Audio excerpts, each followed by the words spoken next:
La position, la situation en Europe, on peut être satisfait. Hein, les blocs qui constituent la majorité parlementaire à Bruxelles, les blocs n'ont pas bougé.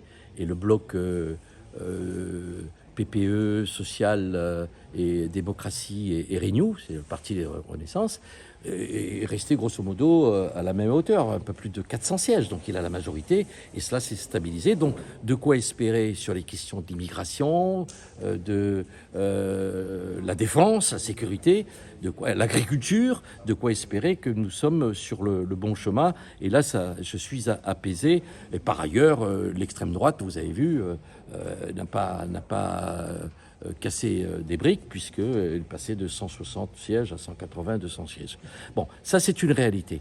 En France, ça s'est passé différemment. C'est un choc politique fort. Incontestablement, la majorité présidentielle a été ébranlée. Qu'est-ce qu'il faut faire ? Il faut faire ce que fait le président de la République. Alors on me dit, mais il ne nous a pas prévenus. Mais il n'avait pas à nous prévenir. Il avait à choisir le meilleur des moments pour prendre ses responsabilités qui sont les siennes, la dissolution de l'Assemblée nationale.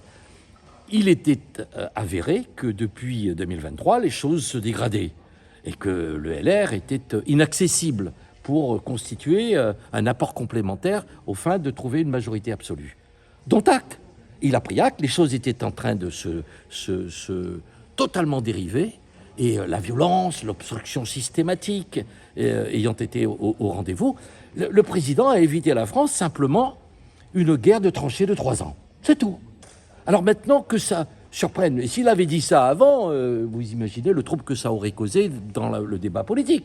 Il le dit au bon moment, sans attendre un mois, 15 jours, 2 jours, il le dit le soir même du résultat. Je trouve que non seulement c'est courageux, mais c'est salutaire pour la France. Maintenant, il nous appartient de choisir. On est devant nos responsabilités, qu'on aille voter et qu'on dise ce que l'on veut pour la République. Est-ce que l'on veut demain tous les dangers en direction de nos institutions, et je pense au Conseil constitutionnel, où d'ores et déjà, et le Front National et le LR tendanciotti ont montré leur divergence de fond vis-à-vis des valeurs de la République.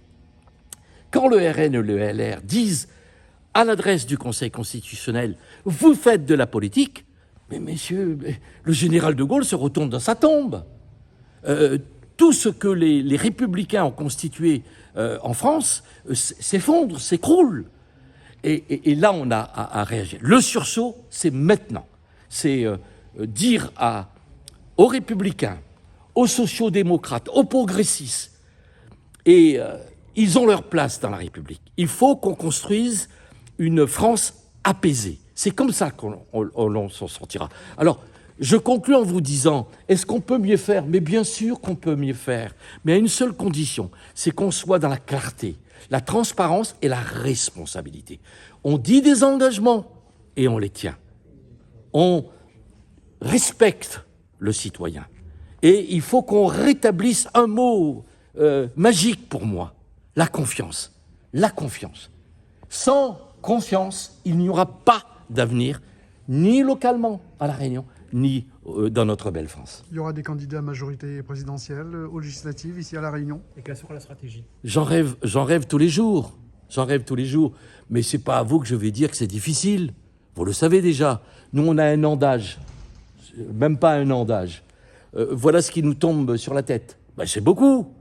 Si on arrive avec les copains et avec Laurent et les autres à faire qu'on trouve un socle commun de responsabilité dans le moment où la République nous appelle et la Réunion en éprouve le besoin. Si on arrive à faire un socle commun respectueux, responsable et en confiance, alors moi je suis partant dans cette démarche-là. Je suis mouvement politique Trait d'Union. Par essence, le compromis, c'est notre ADN. Vous, personnellement, vous serez candidat ? Écoutez, vous avez vu les résultats de Sainte-Rose ? Vous l'aviez été au sénatorial, hein, c'est pour ça que je pose la question. Oui, mais enfin, je ne vous dirai pas que je savais que j'avais pas de chance quand même. Vous le saviez ça, enfin observateur que vous êtes.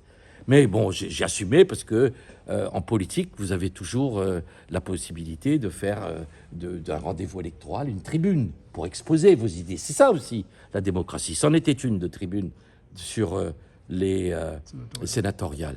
Alors, non, je ne peux pas. Vous avez vu à Sainte-Rose, 41% de participation, 47% sur la liste de Madame Hayet. Écoutez, soit j'ai bourré les urnes, soit j'ai fait pression sur les gens. Investiguez. Allez voir, demandez-leur, mais êtes-vous devenus fous? Les Saint-Rosiens ne sont pas des hommes et des femmes folles, fous. Les Saint-Rosiens sont des Réunionnais comme tous les Réunionnais de la Réunion. Donc, qu'est-ce qui s'est passé? C'est ça qu'il faut faire, monsieur Montrouge. Il faut aller voir pourquoi là, il y a ce vote, j'allais dire, responsable et assumé dans un océan de désordre et de haine.